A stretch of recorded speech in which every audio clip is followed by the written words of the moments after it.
नमस्ते। The UPSC UP podcast channel में आपका स्वागत है। नमस्ते। आज हमारी यूपीएससी सोशियोलॉजी ऑप्शनल की सीरीज में हम जॉर्ज हर्बर्ट मीड के जीवन और उनके काम पर एक गहरी नजर डालेंगे। बिल्कुल। मीड एक बहुत ही अहम विचारक हैं, खासकर सिंबॉलिक इंटरैक्शनिज्म के लिहाज से। सही कहा।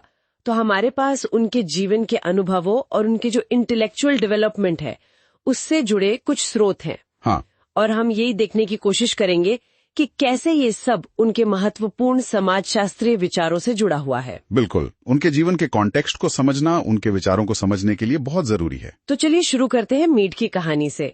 उनका जन्म हुआ 1863 में मैसाचुसेट्स के साउथ हेडली में। माहौल काफी पढ़ाकू किस्म का था, नैतिक चिंतन वाला। पिता हिराम मीड एक पादरी थे। हाँ, और माँ एलिजाबेथ मीड वो उस जमाने में भी कॉलेज शिक्षित थीं। जो कि काफी रेयर था उस टाइम पे। बिल्कुल रेयर था। तो घर में किताबों और धार्मिक चर्चाओं का माहौल तो था ही। हाँ, लेकिन कहानी में एक मोड़ आता है जब मीड 7 साल के थे। अच्छा। परिवार ओहायो के ओबरलिन में शिफ्ट हो गया। हाँ, ओबरलिन। ये जगह बहुत खास थी उस समय। क्यों? क्या खास था वहाँ? ओबरलिन कॉलेज के लिए जाना जाता था और ये अमेरिका के पहले संस्थानों में से था जिसने महिलाओं और अफ्रीकन अमेरिकन दोनों को एडमिशन दिया। ओह, अच्छा। तो काफी प्रोग्रेसिव माहौल रहा होगा। एकदम। सोशल रिफॉर्म मूवमेंट्स, बराबरी की बातें, ये सब हवा में था। ये मैसाचुसेट्स के पारंपरिक माहौल से बिल्कुल अलग था। हाँ, और शायद इसी माहौल ने मीड की सोच पर गहरा असर डाला होगा फिर। निश्चित रूप से। यही शायद वो बीज पड़े होंगे कि हमारा सेल्फ या स्व अकेले में नहीं बनता, समाज से जुड़ा होता है। बिल्कुल। उन्होंने बचपन से ही अबलिशनिज्म, वुमेन्स राइट्स, एजुकेशनल रिफॉर्म जैसी चीजें करीब से देखी। सामाजिक मुद्दों, थियोलॉजी और शिक्षा सुधारों पर बहस होती रहती थी। लेकिन फिर एक मुश्किल वक्त आया जब वो 16 साल के थे। उनके पिता की मृत्यु। हाँ, उनके पिता की अचानक मृत्यु हो गई। इससे परिवार पर भावनात्मक और जाहिर है वित्तीय बोझ भी पड़ा। और कम उम्र में ही मीड पर जिम्मेदारी आ गई। बिल्कुल। पिता की मृत्यु के बाद आर्थिक तंगी तो थी, लेकिन फिर भी मीड ने ओबरलिन कॉलेज में पढ़ाई की। हाँ, इरादा तो शायद शुरू में पादरी बनने का था। हाँ, पर जैसे जैसे उन्होंने फिलॉसफी और नेचुरल साइंसेस पढ़ा, वो पारंपरिक धार्मिक मान्यताओं पर सवाल उठाने लगे। यही उनकी मुलाकात हेलेन कैसल से भी हुई, जो बाद में उनकी पत्नी बनी। कॉलेज के बाद क्या हुआ? पैसे कमाने की जरूरत तो होगी। बिल्कुल। तो आगे की पढ़ाई के लिए पैसे जुटाने उन्होंने विस्कॉन्सिन में एक ग्रामीण स्कूल में पढ़ाया। वो कैसा अनुभव रहा उनके लिए? वो अनुभव चैलेंजिंग था काफी, लेकिन इसने उन्हें ह्यूमन डेवलपमेंट और लर्निंग प्रोसेस को समझने में सीधी मदद की। अच्छा, कैसे? वो एक वन रूम स्कूल टाइप का था। अलग अलग उम्र के बच्चे एक साथ पढ़ रहे थे। तो मीड ने फर्स्ट हैंड देखा कि बच्चे कैसे एक दूसरे से इंटरैक्ट करके सीखते हैं। कैसे वो दूसरों का नजरिया अपनाते हैं, दूसरों की भूमिका निभाते हैं। शायद यहीं से उनके रोल टेकिंग के कॉन्सेप्ट का शुरुआती आइडिया आया हो। अच्छा, ये रोल टेकिंग वाला कॉन्सेप्ट कि हम कैसे दूसरों की भूमिका समझकर अपना सेल्फ डेवलप करते हैं। हाँ बिल्कुल। इसी दौरान वो धार्मिक संदेहों से भी जूझ रहे थे और उनका झुकाव फिलॉसफी और साइकोलॉजी की ओर बढ़ रहा था। फिर बाद में उन्हें एक ट्यूटर की नौकरी मिली और उन्होंने हार्वर्ड में ग्रेजुएट स्टडी के लिए अप्लाई किया। हाँ, 1887-88 में हार्वर्ड में उनका सामना विलियम जेम्स और जोशिया रॉयस जैसे बड़े नामों से हुआ। विलियम जेम्स प्रैग्मेटिज्म वाले? वही। जेम्स से उन्होंने प्रैग्मेटिज्म सीखा। विचारों का मूल्य उनके प्रैक्टिकल कॉन्सिक्वेंसेस में है। वो एक्शन और इंटरैक्शन पर जोर देते थे। और रॉयस से उन्होंने सेल्फहुड के सोशल नेचर के बारे में सीखा कि हमारी चेतना, हमारी पहचान अकेले में नहीं बनती, बल्कि सामाजिक रूप से दूसरों के साथ जुड़कर बनती है। ये दोनों विचार तो मीड के कोर आइडियाज के लिए बहुत फाउंडेशनल लगते हैं। बिल्कुल, कि माइंड और सेल्फ जो है वो असल में सोशल प्रोसेसेस हैं। लेकिन दिक्कत ये हुई कि पैसों की कमी के कारण उन्हें 1 साल बाद ही हार्वर्ड छोड़ना पड़ा। ओह, फिर? इसके बाद वो जर्मनी गए। 1888 से 91 तक लाइप्जिग और बर्लिन में रहे। जर्मनी क्यों? उस वक्त साइकोलॉजी का गढ़ था क्या? हाँ, खासकर एक्सपेरिमेंटल साइकोलॉजी का। उन्होंने विल्हेम वुंट जैसे विद्वानों से सीखा। वुंट को एक्सपेरिमेंटल साइकोलॉजी का जनक माना जाता है। अच्छा, तो यूरोप के अनुभव ने उनकी सोच को और विकसित किया होगा। जरूर। वहां उन्होंने सीखा कि साइकोलॉजी को साइंटिफिकली स्टडी किया जा सकता है, पर वो वुंट के तरीके, जो काफी इंडिविजुअलिस्टिक था, उससे पूरी तरह सहमत नहीं थे। मीड का मानना था कि मन को सिर्फ अकेले में नहीं बल्कि उसके सामाजिक संदर्भ में समझना जरूरी है, उसे काटकर अलग नहीं देख सकते। ठीक है। फिर 1891 में वो अमेरिका लौटे। हाँ, और यूनिवर्सिटी ऑफ मिशिगन में पढ़ाना शुरू किया। यही उनकी दोस्ती जॉन ड्यूई से हुई। जॉन ड्यूई, ये तो बहुत बड़ा नाम है फिलॉसफी और एजुकेशन में। बिल्कुल, और ये दोस्ती और बौद्धिक साझेदारी जीवन भर चली। इसी साल उन्होंने हेलेन कैसल से शादी भी की। और फिर 1894 में एक बड़ा कदम उठाया उन्होंने। हाँ, ड्यूई के साथ वो नई बनी यूनिवर्सिटी ऑफ शिकागो चले गए। शिकागो, उस वक्त शिकागो कैसा शहर था? शिकागो उस समय एक बहुत तेजी से बदलता हुआ शहर था। इंडस्ट्रियलाइजेशन, इमिग्रेशन, शहरीकरण सब एक साथ हो रहा था। मतलब सामाजिक बदलाव और समस्याएं दोनों ही चरम पर होंगी। एकदम। गरीबी, अपराध, अलग अलग समुदायों के बीच तनाव, एक तरह की सोशल लैबोरेटरी थी वो जगह। और यूनिवर्सिटी ऑफ शिकागो का माहौल भी काफी इनोवेटिव था, सुना है। हाँ, शिकागो स्कूल ऑफ सोशियोलॉजी वही पनपा। मीड के लिए ये एकदम सही जगह थी अपने सोशल साइकोलॉजी के विचारों को परखने और विकसित करने के लिए। उन्होंने देखा होगा कि शहर की भागदौड़, लोगों का मिलना जुलना, ये सब कैसे पहचान और व्यवहार को शेप कर रहा है। बिल्कुल। और उनकी पत्नी हेलेन भी शिकागो में सोशल रिफॉर्म मूवमेंट्स में काफी सक्रिय हो गई। और उनके बच्चे भी हुए, हैराम और एलिस। हाँ, और अपने बच्चों को बढ़ते हुए देखना, उनके विकास को समझना, इसने मीड की चाइल्ड डेवलपमेंट और एजुकेशन में रुचि और बढ़ाई। कैसे बच्चा धीरे धीरे सेल्फ डेवलप करता है, भाषा सीखता है, समाज का हिस्सा बनता है। शिकागो में वो एक बहुत प्रभावशाली शिक्षक बने, हालांकि उन्होंने प्रकाशित कम किया। हाँ, कहते हैं वो थोड़े परफेक्शनिस्ट थे, अपने विचारों को पूरी तरह मैच्योर होने देना चाहते थे शायद। तो उनका प्रभाव ज्यादातर उनके पढ़ाने और उनके छात्रों के जरिए फैला। बिल्कुल, उनके लेक्चर नोट्स ही थे जिन्हें बाद में उनके छात्रों ने संकलित करके उनकी सबसे मशहूर किताबें बनाई, जैसे माइंड, सेल्फ एंड सोसाइटी। अच्छा, ये किताब उनके मरने के बाद प्रकाशित हुई? हाँ, उनके छात्रों ने उनके नोट्स के आधार पर तैयार की थी। मीड सिर्फ पढ़ाते ही नहीं थे, वो सामाजिक सुधारों में भी सक्रिय रहते थे। लेकिन व्यक्तिगत जीवन में भी चुनौतियां आई। प्रथम विश्व युद्ध का समय। हाँ, और फिर हेलेन की बिगड़ती सेहत। 1920 में हेलेन की मृत्यु हो गई, जो उनके लिए एक बहुत बड़ा आघात था। बाद में 1924 में उन्होंने आयरीन टफ्ट से दोबारा शादी की। हाँ, 1920 के दशक में उन्होंने थोड़ा ज्यादा प्रकाशन शुरू किया, लेकिन जैसा हमने कहा, उनका मुख्य प्रभाव उनके पढ़ाने और उनके छात्रों पर ही था। जब रिटायरमेंट करीब आने लगा तो उन्हें अपनी इंटेलेक्चुअल लेगेसी की चिंता भी हुई होगी। हाँ, थोड़ी चिंता तो हुई, लेकिन फिर भी वो अपने विचारों को एक अंतिम मुकम्मल रूप देने में हिचकिचाते रहे। इसी बीच ग्रेट डिप्रेशन आ गया। हाँ, 1929 के बाद। इसने उनकी आर्थिक स्थिति पर भी असर डाला और सामाजिक प्रगति के बारे में उनकी जो आशावादी सोच थी उसे भी चुनौती दी। बढ़ती उम्र और स्वास्थ्य समस्याएं भी रही होंगी। हाँ, लेकिन इन सब के बावजूद वो पढ़ाते रहे और सामाजिक समस्याओं पर काम करते रहे। और फिर 26 अप्रैल 1931। हाँ, 68 वर्ष की आयु में अचानक दिल का दौरा पड़ने से उनका निधन हो गया। और वो अपने पीछे बहुत सारे अप्रकाशित मैन्युस्क्रिप्ट्स और लेक्चर नोट्स छोड़ गए। बिल्कुल। तो जॉर्ज हर्बर्ट मीड का जीवन अगर देखें तो ये साफ दिखता है कि कैसे उनके व्यक्तिगत अनुभव, चाहे वो ओबरलिन का प्रगतिशील माहौल हो या शिकागो की सामाजिक उथल पुथल, या उनके पढ़ाने के अनुभव, बिल्कुल, इन सब ने उनके विचारों को आकार दिया। खासकर कम्युनिकेशन, इंटरैक्शन और सोशल सेल्फ को लेकर उनकी जो विचार थे। उनकी सोच में एक गहरा मानवीय पहलू था। वो सिर्फ किताबों में खोए रहने वाले एकेडमिक नहीं थे, उनका काम व्यवहारिक सामाजिक सुधारों से जुड़ा था। ये बात उनके काम को आज भी रेलेवेंट बनाती है कि कैसे हमारा व्यक्तिगत विकास और समाज एक दूसरे से गहराई से जुड़े हुए हैं। बिल्कुल, वो दिखाते हैं कि व्यक्ति और समाज अलग अलग नहीं है, बल्कि एक ही सिक्के के दो पहलू हैं, जो लगातार इंटरैक्शन के जरिए एक दूसरे को बनाते हैं। तो मीड की कहानी सिर्फ एक व्यक्ति की बौद्धिक यात्रा नहीं है, बल्कि ये इस बात की भी कहानी है कि सामाजिक विचार कैसे जन्म लेते हैं। हाँ। और कैसे व्यक्ति और समाज एक अटूट रिश्ते में बंधे हैं। ये सोचना वाकई दिलचस्प है कि कैसे हमारे रोजमर्रा के इंटरैक्शंस, हमारी बातचीत, हमारे सेल्फ को लगातार शेप करती रहती है। सही कहा। चलिए आगे बढ़ते हैं। ओके, अब हम जॉर्ज हर्बर्ट मीड के काम पर चर्चा करेंगे। हाँ, बिल्कुल। George Herbert Mead Chicago school से जुड़े एक बहुत ही महत्वपूर्ण विचारक थे। हाँ, और ह्यूमन इंटरैक्शंस को समझने का उनका नजरिया काफी यूनिक था, कह सकते हैं। बिल्कुल, उन्होंने उस आम बिहेवियरिस्टिक व्यू को, मतलब जो कहता था कि इंसान सिर्फ बाहरी स्टिमुलाई पर ब्लाइंडली रिएक्ट करते हैं, उसको चैलेंज किया। मतलब वो ये नहीं मानते थे कि हम बस पपेट्स हैं एनवायरनमेंट के? नहीं, बिल्कुल नहीं।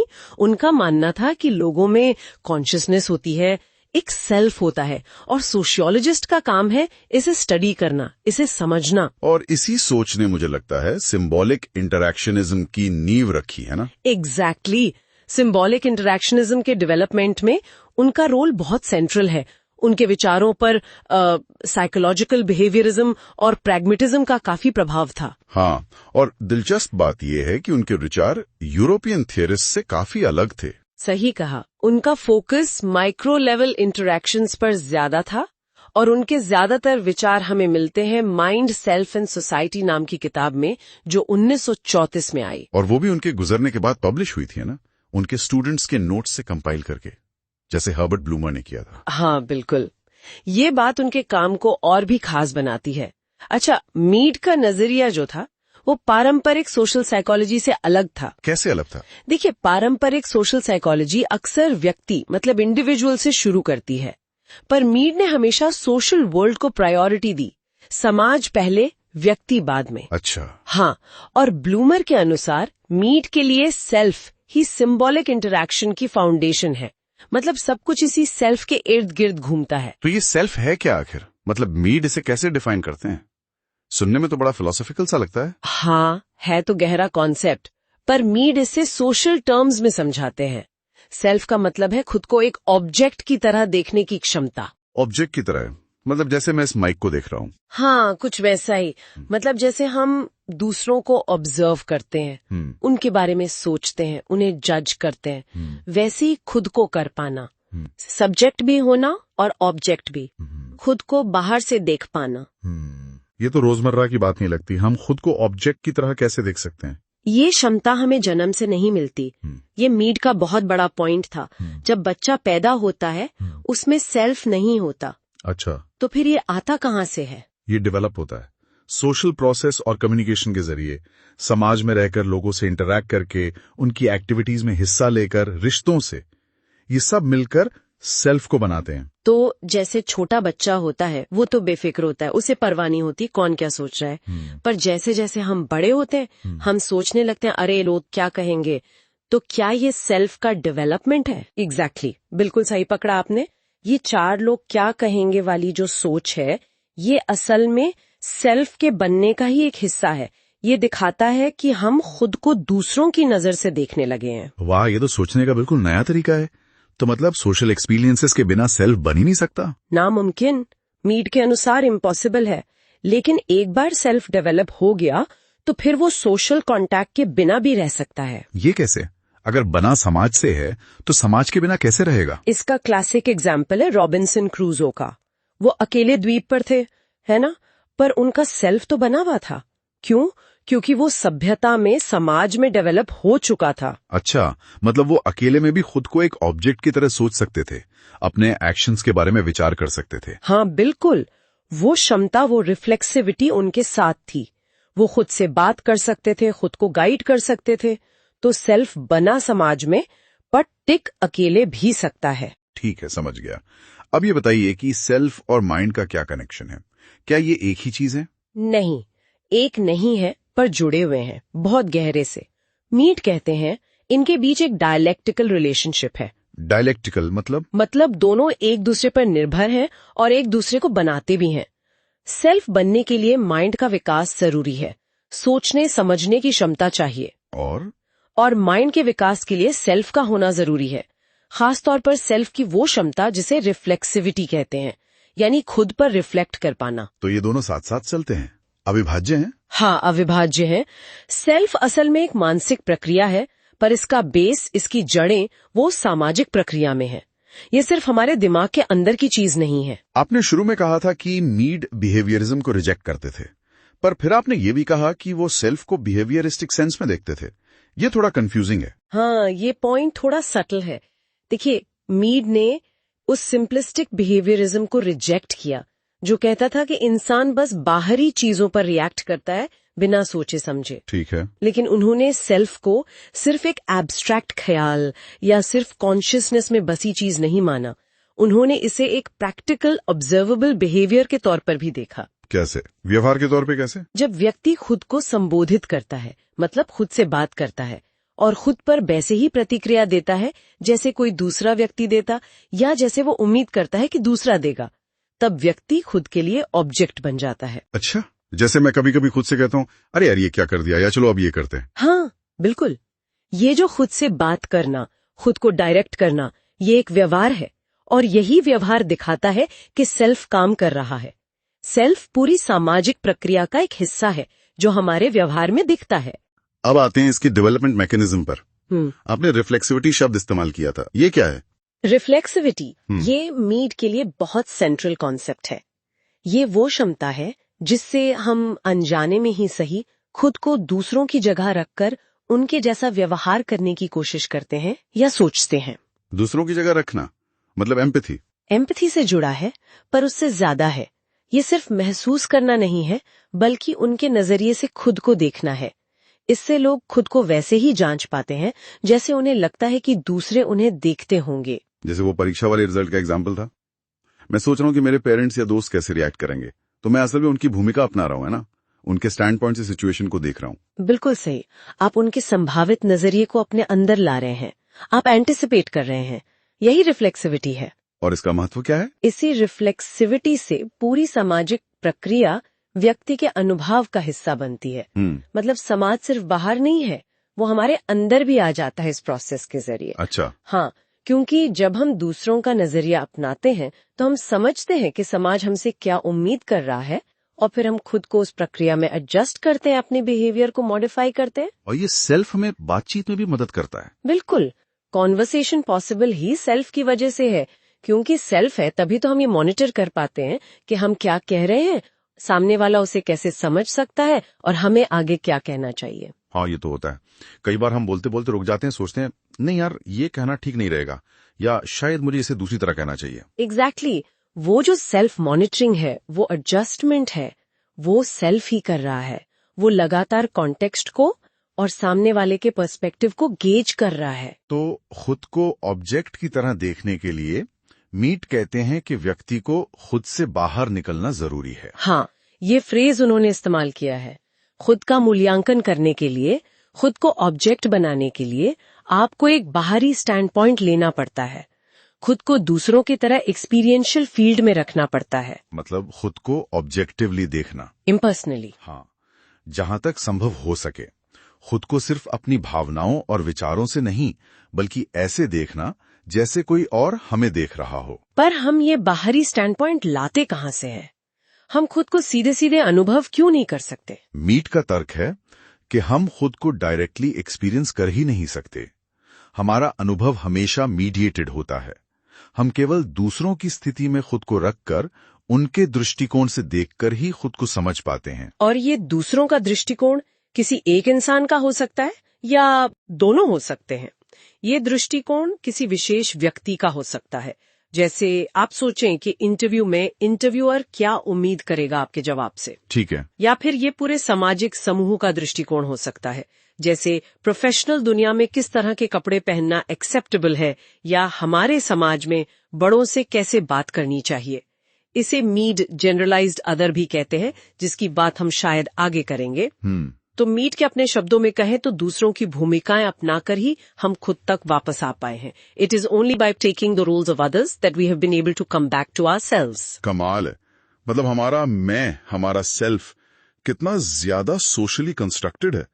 हम जो खुद को समझते हैं वो असल में दूसरों की नजर का रिफ्लेक्शन है एक तरह से। हाँ, काफी हद तक ये एक बहुत पावरफुल आइडिया है जो हमें हमारे एक्शंस, थॉट्स और समाज के साथ हमारे रिश्ते को समझने का एक बिल्कुल अलग फ्रेम देता है। चलिए आगे बढ़ते हैं। ठीक है, अब हम बच्चे के विकास को थोड़ा और गहराई से देखते हैं जॉर्ज हर्बर्ट मीड के नजरिए से। प्ले स्टेज और गेम स्टेज। हाँ, ये बहुत जरूरी कॉन्सेप्ट्स हैं मीड की थियरी में। उन्होंने बताया कि कैसे हमारा सेल्फ, मतलब हमारी अपनी पहचान, बचपन की इन दो पड़ावों से गुजरकर बनती है। हाँ, ये सुनने में ही बड़ा दिलचस्प लगता है कि कैसे वो गली क्रिकेट खेलना या घर घर खेलना सिर्फ टाइम पास नहीं था, बल्कि हमारी पहचान बना रहा था। बिल्कुल। और ये याद रखना जरूरी है कि मीड के लिए सेल्फ कोई ऐसी चीज नहीं है जो हमें जन्म से मिलती है। ये समाज में इंटरैक्शन से, बातचीत से बनती है। अच्छा। इससे पहले वो कहते हैं सिर्फ जेस्चर्स की बातचीत होती है, मतलब इशारे, आवाजें जिनसे हम रिएक्ट करते हैं, पर इसमें हम खुद को बाहर से एक ऑब्जेक्ट की तरह नहीं देख पाते। समझी।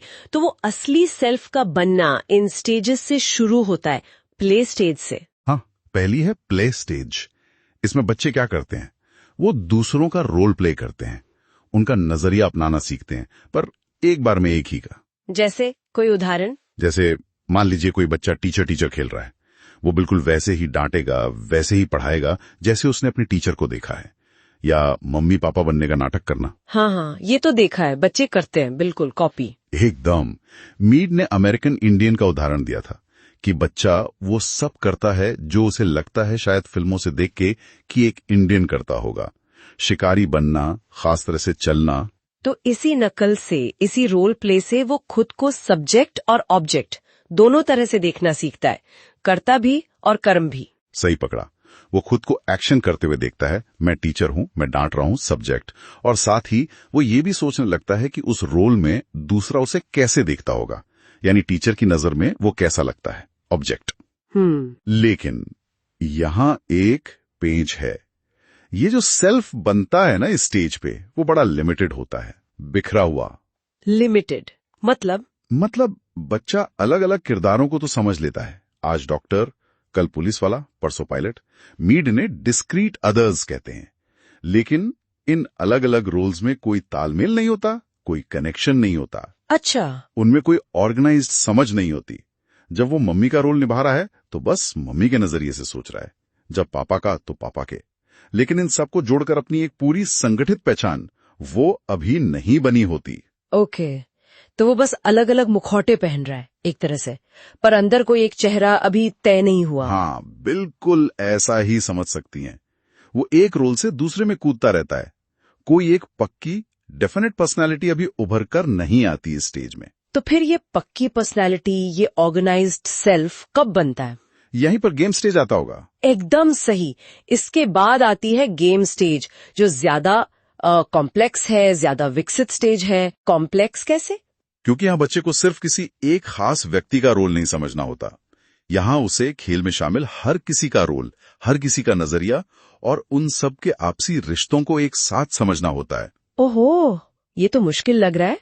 हाँ, ये दिमागी तौर पर ज्यादा डिमांडिंग है। मीड ने बेसबॉल का क्लासिक उदाहरण दिया था। हम क्रिकेट का सोच सकते हैं, वो ज्यादा रिलेटेबल है शायद। हाँ, क्रिकेट का उदाहरण लीजिए। तो सोचिए एक बैट्समैन क्रीज पर है। उसे सिर्फ अपनी बैटिंग पे ध्यान नहीं देना, उसे ये भी सोचना है कि बॉलर क्या सोच रहा होगा, कौन सी बॉल डालेगा। सही, यॉर्कर या बाउंसर। बिल्कुल। फिर उसे ये भी देखना है कि फील्डर्स कहाँ खड़े हैं, कवर पे कौन है, स्लिप में कौन है, बाउंड्री पर कौन है।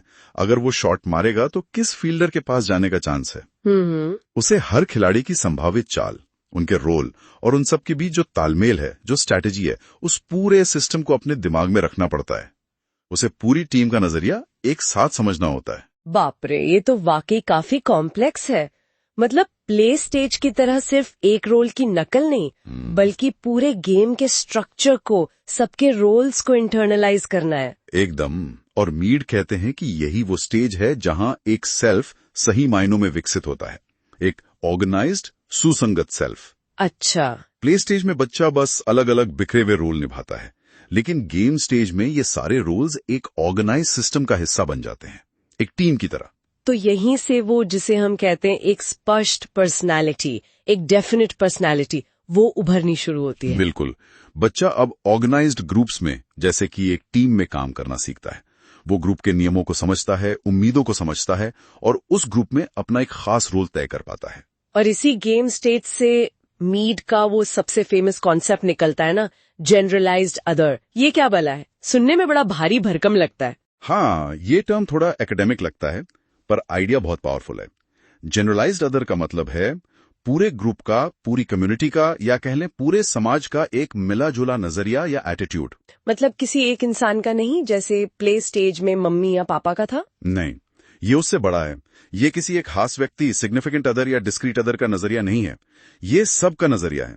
जैसे क्रिकेट टीम में ये सिर्फ कैप्टन क्या सोचता है वो नहीं, बल्कि पूरी टीम की जो कॉमन समझ है खेल के जो नियम हैं, जीतने का जो जज्बा है, वो सब मिलाकर जनरलाइज्ड अदर बनता है। तो समाज के लेवल पे ये क्या हुआ? हमारे रीति रिवाज, कानून? हाँ, बिल्कुल। समाज के लेवल पर जनरलाइज्ड अदर हमारे कानून, हमारी परंपराएं, हमारी नैतिक मान्यताएं, समाज हमसे क्या उम्मीद रखता है, वो सब कुछ है। ये वो कॉमन सेंस है जिससे समाज चलता है।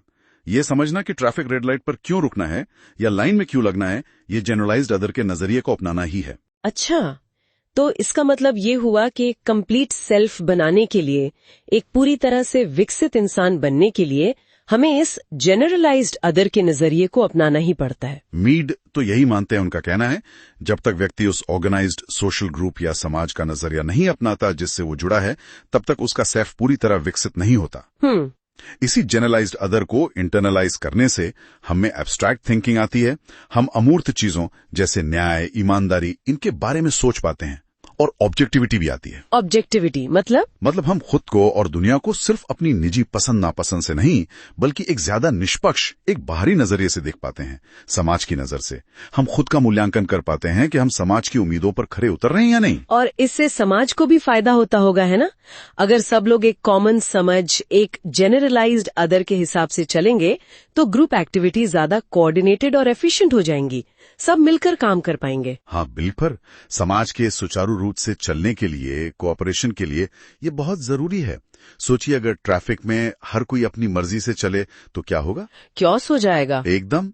तो जनरलाइज्ड अदर हमें एक कॉमन फ्रेमवर्क देता है, लेकिन इसका मतलब ये बिल्कुल नहीं है कि हम सब बस भेड़ चाल चलने लगते हैं या रोबोट बन जाते हैं। अच्छा। हाँ, मीड इस पर बहुत जोर देते हैं कि हर सेल्फ, हर व्यक्ति यूनिक होता है, खास होता है।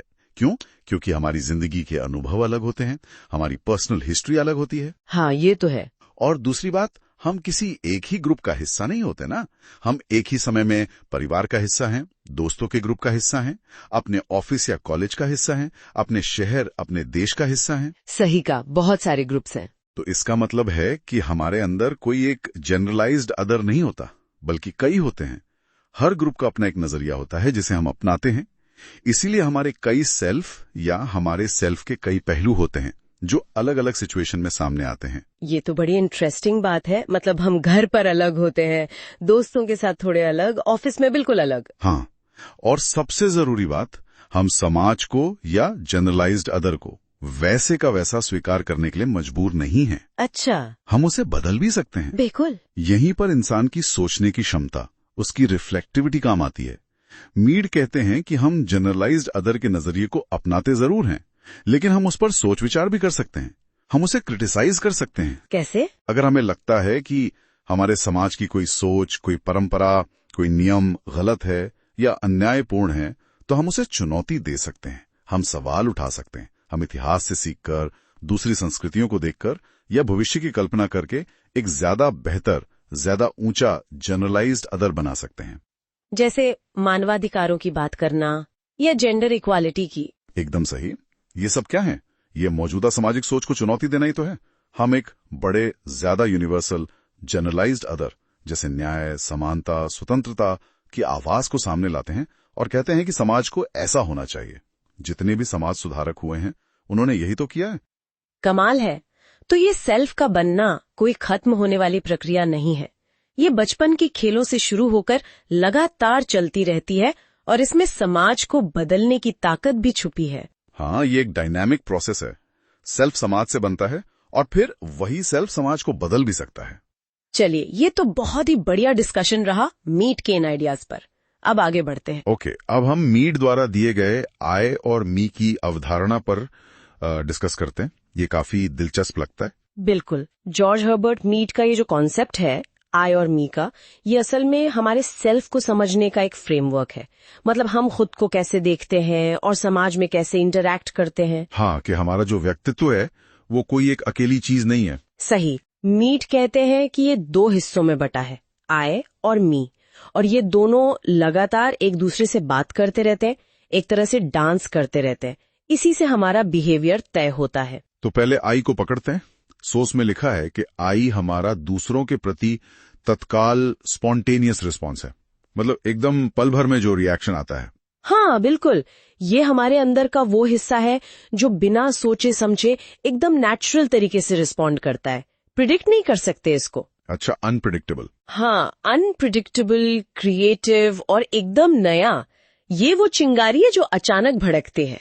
जैसे मान लीजिए कोई आपसे मुश्किल सवाल पूछे और आप फटाक से कोई हाजिर जवाबी दे दें जो आपने पहले सोची भी नहीं थी। हाँ, या किसी बोरिंग मीटिंग में अचानक कोई मजाकिया बात कह देना। बिल्कुल, वो आए हैं।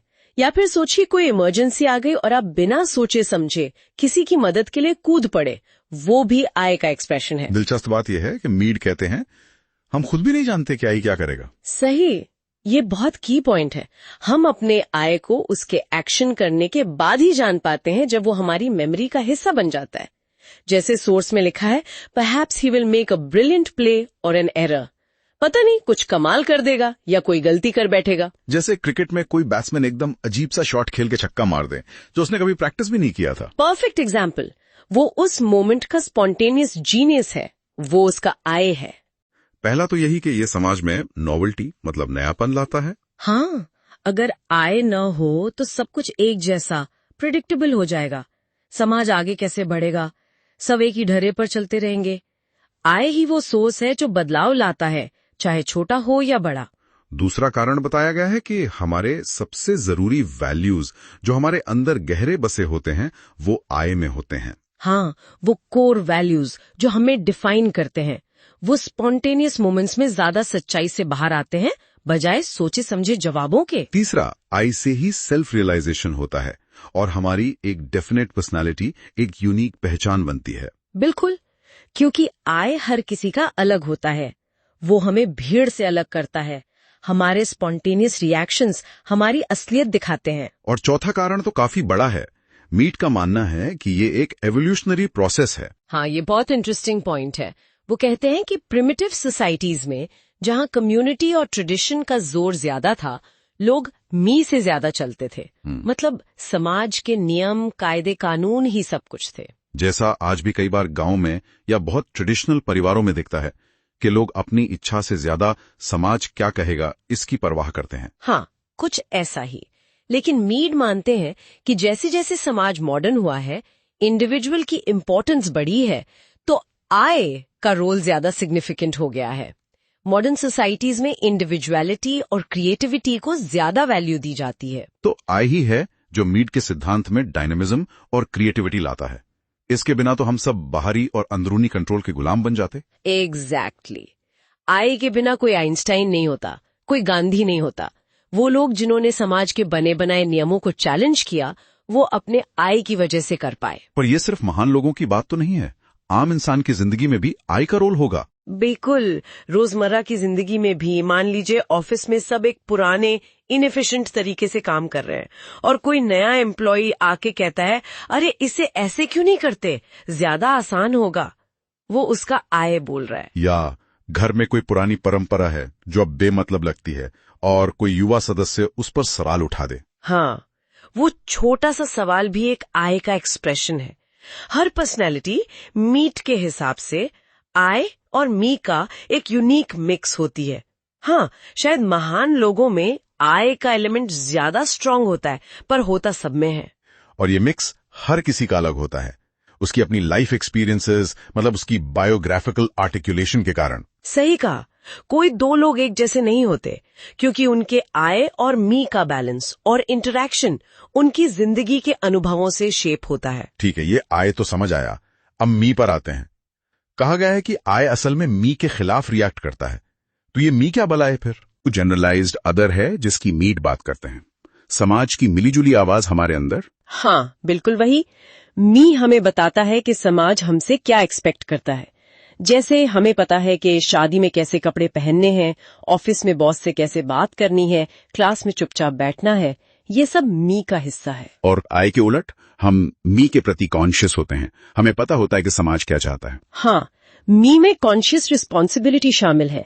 हमें पता होता है कि अगर हम समाज के हिसाब से नहीं चलेंगे तो क्या कॉन्सिक्वेंसेस हो सकते हैं। मीट कहते हैं, the me is a conventional habitual individual. तो जो लोग कन्फॉर्मिस्ट होते हैं, मतलब जो हमेशा नियमों का पालन करते हैं बिना सवाल किए, उनमें मी ज्यादा हावी होता है। हाँ, कह सकते हैं। उनमें मी का पलड़ा भारी होता है, लेकिन ऐसा नहीं है कि मी बुरा है। हर किसी में मी का एक जरूरी हिस्सा होता ही है। ये हमें समाज में फंक्शन करने लायक बनाता है। इसके बिना तो कैओस हो जाएगा। लेकिन इसी मी के जरिए सोसाइटी व्यक्ति को डोमिनेट भी करती है। मीट सोशल कंट्रोल को इसी तरह डिफाइन करते हैं ना, जब मी का एक्सप्रेशन आई के एक्सप्रेशन पर हावी हो जाए। हाँ, सोशल कंट्रोल मीट के लिए कोई बाहरी पुलिस या कानून नहीं है, बल्कि वो हमारे अंदर ही है, मी के रूप में। जब हम खुद को टोकते हैं, अरे ऐसा नहीं करना चाहिए, लोग क्या सोचेंगे, ये सोशल कंट्रोल है। तो सेल्फ क्रिटिसिज्म असल में सोशल क्रिटिसिज्म ही है। हम खुद को समाज की नजरों से आंकते हैं। बिल्कुल, मीट का यही कहना है। हमारा व्यवहार सोशली कंट्रोल्ड होता है क्योंकि हम लगातार खुद को जनरलाइज्ड अदर के पर्सपेक्टिव से देख रहे होते हैं। पर क्या ये कंट्रोल हमारी इंडिविजुअलिटी को कुचल नहीं देता? ये बड़ा इंपॉर्टेंट पॉइंट है। मीड ऐसा नहीं मानते। उनका कहना है कि ये सोशल कंट्रोल हमारी इंडिविजुअलिटी को बनाता है, उससे जुड़ा हुआ है। Social control is actually constitutive and इनएक्सट्रिकेबली associated with that individuality. हमारी आजादी भी इसी सामाजिक ढांचे के अंदर ही मायने रखती है। हम समाज के बिना इंडिविजुअल बन ही नहीं सकते। अच्छा, ये तो काफी गहरा पॉइंट है। तो आई और मी को मीड प्रैग्मेटिक टर्म्स में भी देखते हैं। मतलब प्रैक्टिकल फायदे क्या हैं इनके? हाँ, मी हमें समाज में आराम से जीने देता है, कंफर्मिटी लाता है, जिससे सोशल लाइफ स्मूथ चलती है, प्रिडिक्टेबल होती है। जैसे ट्रैफिक रूल्स फॉलो करना? जी, ये मी का काम है और इससे सबका फायदा है। बिल्कुल। और वहीं आय क्या करता है? वो समाज में बदलाव लाता है, नए आइडियाज लाता है, समाज को स्टैग्नेंट होने से बचाता है। जैसे किसी ने ट्रैफिक जैम का नया सोल्यूशन निकाल दिया, वो आय का काम हुआ। सही।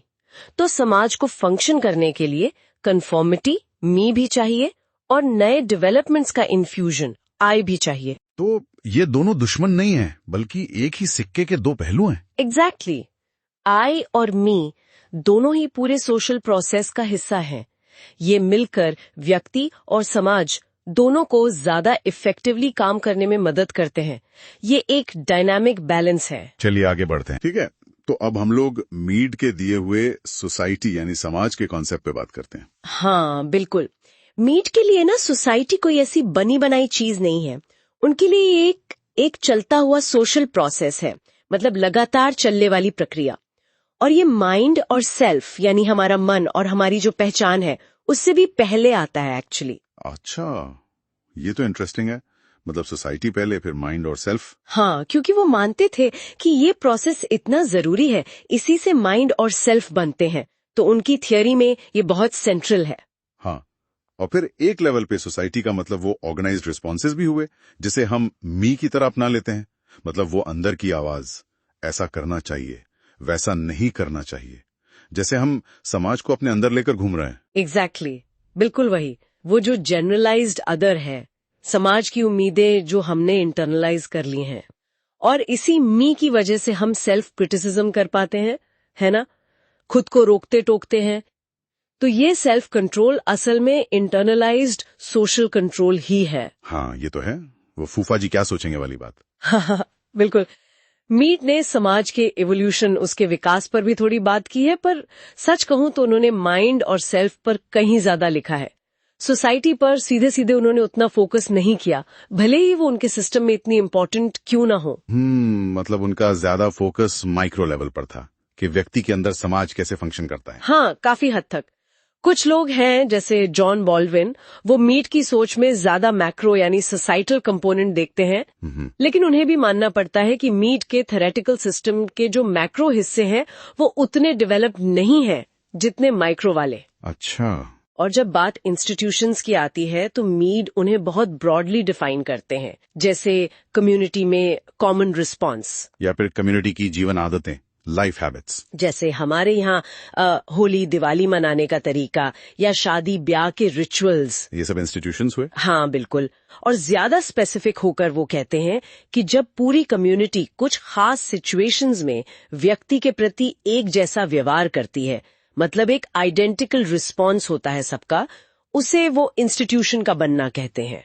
अच्छा। तो ये जो ऑर्गेनाइज्ड एटीट्यूड्स हैं, इनको हम अपने साथ रखते हैं और ये हमारे एक्शंस को कंट्रोल करते हैं, ज्यादातर मी के जरिए। और इसमें फिर एजुकेशन का क्या रोल है? स्कूल कॉलेज वगैरह का? एजुकेशन मीड के हिसाब से वो प्रोसेस है जिससे कम्युनिटी की जो कॉमन हैबिट्स हैं यानी इंस्टीट्यूशंस वो व्यक्ति के अंदर इंटरनलाइज होती हैं। ओके। ये बहुत जरूरी है क्योंकि मीड मानते हैं कि लोगों में सेल्फ तब तक पूरी तरह बनता ही नहीं या वो कम्युनिटी के असली सदस्य तब तक नहीं बनते जब तक वो खुद को वैसे ही रिस्पॉन्ड ना कर सकें जैसे बड़ी कम्युनिटी करती है। ओके। और इसके लिए कम्युनिटी के कॉमन एटीट्यूड्स को इंटरनलाइज करना ही पड़ता है। लेकिन क्या ये इंस्टीट्यूशंस हमेशा इंडिविजुअलिटी को दबाते नहीं? जैसे कई बार लगता है ना कि समाज के नियम कायदे कानून हमें खुलकर जीने नहीं देते, करियर चुनना हो या शादी का फैसला। हाँ, ये बहुत दिलचस्प सवाल है। मीड भी मानते थे कि कुछ इंस्टीट्यूशंस हो सकते हैं जो अप्रेसिव, स्टेरियोटाइप्ड और अल्ट्रा कंजर्वेटिव हों। उन्होंने उस जमाने में चर्च का उदाहरण दिया था।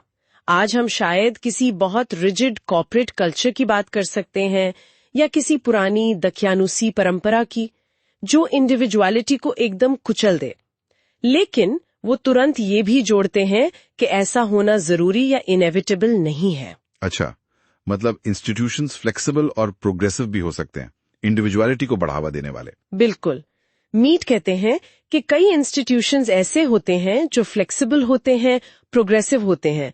वो इंडिविजुअलिटी को दबाने की बजाय उसे फॉस्टर करते हैं, उसे पनपने में मदद करते हैं।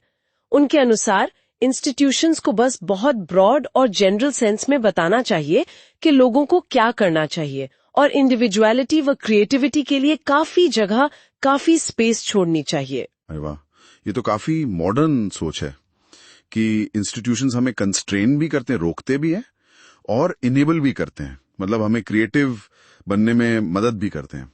हाँ बिल्कुल। और सच कहूं तो मीड ने समाज के इस इनेबलिंग कैरेक्टर पर ज्यादा जोर दिया था। शायद कंस्ट्रेनिंग पावर को थोड़ा कम आंका उन्होंने। पर अगर हम मीड की तुलना करें मार्क्स, वेबर या डर्कहाइम से, तो मीड के एनालिसिस में क्या कमी लगती है? आपने कहा था कि उनमें वो मैक्रो सेंस कम है।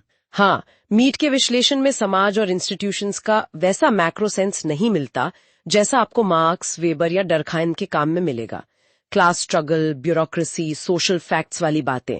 हालांकि मीड में इमर्जेंस का कॉन्सेप्ट जरूर है, मतलब होल जो है वो अपने पार्ट्स के योग से कुछ ज्यादा होता है, कुछ नया होता है। इमर्जेंस जैसे? उन्होंने उदाहरण दिया था कि जैसे पहली बार जब ऑक्सीजन और हाइड्रोजन मिलते हैं तो पानी इमर्ज होता है। अब पानी H और O का कॉम्बिनेशन तो है, लेकिन पानी की जो प्रॉपर्टीज हैं, गीलापन वगैरह, वो पहले अलग अलग एलिमेंट्स में मौजूद नहीं थी। वो कुछ नया है। अच्छा, इमर्जेंस मतलब कुछ नया बनना, जैसे टीम वर्क से कुछ नया आइडिया निकल आता है। हाँ, कुछ वैसा ही। लेकिन मीड इमर्जेंस के इस विचार को बड़े समाज पर लागू करने के बजाय चेतना, कॉन्शियसनेस पर ज्यादा लागू करते हैं। यानी माइंड और सेल्फ जो है वो सामाजिक प्रोसेस से इमर्ज होते हैं, समाज से ही पैदा होते हैं। ओके। कई बार तो वो इमर्जेंस शब्द का इस्तेमाल बस किसी नई चीज के अस्तित्व में आने के मतलब में करते हैं, मतलब लेस टेक्निकल सेंस में। हाँ, तो कुल मिलाकर मीड का जो समाज का नजरिया है वो काफी हद तक व्यक्ति और उसके अंदर समाज का असर उस पर केंद्रित था। सोशल इंटरेक्शन से माइंड और सेल्फ कैसे बनते हैं, इस पर। चलिए अब इससे आगे बढ़ते हैं। ओके, तो चलिए अब मीड के दिए हुए ये जो सिंबल्स का कॉन्सेप्ट है, इस पर बात करते हैं। हाँ, सिंबल्स ये मीड की थ्योरी का बिल्कुल कोर है। मीड का ये मानना था कि हमारी सोच, हमारा अनुभव, हमारा व्यवहार भी, ये सब मतलब फंडामेंटली सोशल हैं। बिल्कुल। और ये इसलिए पॉसिबल है क्योंकि हम इंसान सिंबल्स के जरिए इंटरैक्ट करते हैं, खासकर लैंग्वेज वाले सिंबल्स। सही कहा। और देखिए, ये सिंबल सिर्फ चीजों को पॉइंट आउट नहीं करते, वो उन्हें एक खास मीनिंग देते हैं। हाँ। और ये भी बताते हैं कि उन पर रिएक्ट कैसे करना है। जैसे आपने कुर्सी का उदाहरण लिया। हाँ। तो कुर्सी सिंबल सिर्फ ये नहीं बताता कि एक चीज है, वो ये भी सुझाता है कि इस पर बैठना है, बैठने का एक्शन। हाँ। अच्छा। सोचे ना, जैसे घरों में होता है दादाजी की कुर्सी, वो सिर्फ एक फर्नीचर का पीस नहीं है। नहीं, बिल्कुल नहीं। वो इज्जत का, अथॉरिटी का सिंबल बन जाता है। कोई और उस पर बैठने से पहले सोचेगा। हाँ, ये बात तो है। और ये सिंबल्स ना चीजों पर एक खास मतलब थोप देते हैं, बाकी मतलब जैसे कहीं पीछे छूट जाते हैं। हाँ। जैसे कुर्सी लकड़ी की है या प्लास्टिक की या मेटल की, या आजकल वो बीन बैग्स चलते हैं। हाँ हाँ। पर कुर्सी सिंबल इन सारे डिफरेंसेस को मतलब अनइम्पोर्टेंट बना देता है। एग्जैक्टली। एक कैटेगरी में डाल देता है। बिल्कुल। या जैसे आपने कहा, कुर्सी पर खड़े भी हो सकते हैं। दिवाली की सफाई में जाले कौन हटाता है बिना कुर्सी के? हाँ, सही बात है। या उसे जलाने के काम भी लाया जा सकता है अगर जरूरत पड़े तो, या किसी पर खुदा न खास्ता हमला करने के लिए भी। हाँ, हो तो सकता है। लेकिन कुर्सी सिंबल का जो प्राइमरी एसोसिएशन है, जो पहला ख्याल आता है, वो बैठने का ही आता है। तो सिंबल्स के थ्रू ही हम अपने नेचुरल और सोशल एनवायरनमेंट से मीनिंगफुली कनेक्ट कर पाते हैं। एग्जैक्टली। ये सिंबल्स इंसानों के बनाए हुए हैं। ये चीजों की ऑब्जेक्टिव रियलिटी नहीं दिखाते। अच्छा। बल्कि ये दिखाते हैं कि हम उन्हें कैसे देखते हैं, हमारा नजरिया क्या है।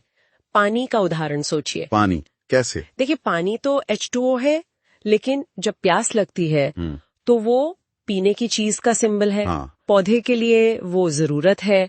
किसी धार्मिक रिचुअल में वही पानी पवित्र जल बन जाता है। अरे हाँ। सिंबल वही, हाँ। पर कॉन्टेक्स्ट बदला और मीनिंग बदल गया। बिल्कुल। तो इसी तरह हम दुनिया को मतलब देते हैं। तो इसका मतलब हुआ कि सिंबल्स के बिना ना तो इंसानी इंटरेक्शन हो सकता है, ना ही समाज टिक सकता है। यही बात मीट कहते हैं। और ये इसलिए और भी जरूरी है क्योंकि हमारे पास जानवरों की तरह व्यवहार को गाइड करने वाले इंस्टिंक्ट्स नहीं होते। हम जेनेटिकली प्रोग्राम नहीं हैं कि किसी स्टिमुलस पर ऑटोमेटिकली एक खास तरीके से रिएक्ट करें। सही। जैसे ट्रैफिक में कोई गलत तरीके से कट मार दे, हाँ। तो गुस्सा आ सकता है, डर लग सकता है, या हो सकता है हम बस उसे अनदेखा कर दें, जाने दें। कोई एक फिक्स्ड रिएक्शन नहीं है हमारा। हाँ, ये तो रोज होता है। इसीलिए जीने के लिए, सर्वाइव करने के लिए हमें मतलब कि एक दुनिया बनानी पड़ती है, उसे ऑर्गेनाइज करना पड़ता है। ऑर्गेनाइज कैसे? जैसे खाने की जरूरत है तो हमें अपने एनवायरनमेंट में चीजों को खाना और नॉन खाना में बांटना पड़ता है। हाँ, ये तो बेसिक है। और आजकल तो ये कैटेगराइजेशन और कॉम्प्लेक्स हो गया है। Organic, processed, vegan, gluten free. हाँ, बात तो सही है। तो इस तरह हम स्टिम्युलस को भी डिफाइन करते हैं और उस पर अपने रिस्पॉन्स को भी। जैसे मीड ने अफ्रीका के शिकारियों का उदाहरण दिया था, एंटीलोप वाला। हाँ। जब वो एंटीलोप को खाने का सोर्स मानते हैं तो वो तय करते हैं कि उनके माहौल में क्या महत्वपूर्ण है और उस पर कैसे रिस्पॉन्ड करना है, यानी शिकार करना है। अच्छा, तो ये तो हुई सिंबल्स की बात, पर इंटरैक्शन के लिए सिर्फ कॉमन सिंबल्स होना ही काफी है या कुछ और भी चाहिए? नहीं, सिर्फ कॉमन सिंबल्स काफी नहीं है। वो तो बस एक जरिया देते हैं। तो फिर असल इंटरैक्शन के लिए हर व्यक्ति को दूसरों के मतलब और इरादों को इंटरप्रेट करना होता है, समझना होता है कि सामने वाला क्या सोच रहा है, क्यों कर रहा है। और ये कैसे होता है? ये होता है रोल टेकिंग के प्रोसेस से। रोल टेकिंग यानी खुद को दूसरे की भूमिका में रखकर सोचना। बिल्कुल। आप कल्पना करते हैं कि अगर आप उस व्यक्ति की जगह होते जिसके साथ आप इंटरैक्ट कर रहे हैं तो आप कैसा महसूस करते, क्या सोचते। जैसे कोई मुस्कुरा रहा है या रो रहा है या हाथ हिला रहा है या गुस्से में मुट्ठी दिखा रहा है। हाँ, तो हम खुद को उनकी जगह रखकर ये समझने की कोशिश करते हैं कि इसका मतलब क्या है, उनका इरादा क्या है। बिल्कुल।